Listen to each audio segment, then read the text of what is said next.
Hello everyone, welcome to Madhumita's Deloitte.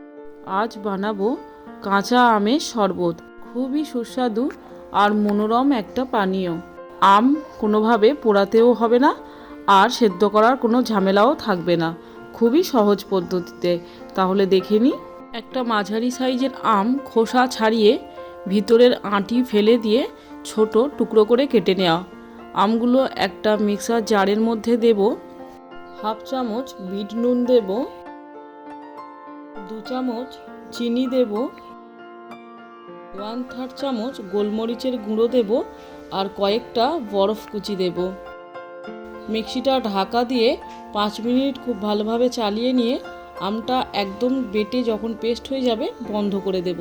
5 minute মিক্সিটা চালিয়ে নিয়ে ঢাকাটা খুলে এর মধ্যে 1/3 চামচ গোটা জিরে শুকনো ভেজে গুঁড়ো করা দেব আর হাফ গ্লাসের একটু কম জল দেব। ভাজা জিরের গুঁড়োটা শরবতটাকে খুব সুন্দর একটা টেস্ট এনে দেবে। মিক্সিটা ঢাকা দিয়ে আবার 2 মিনিট চালিয়ে নেব। কাঁচা আমের শরবত তৈরি। এবার গ্লাসে ঢেলে পরিবেশন করব। আমার চ্যানেলে আরও অনেক ড্রিঙ্কসের ভিডিও রয়েছে, আপনাদের দেখার অনুরোধ রইল।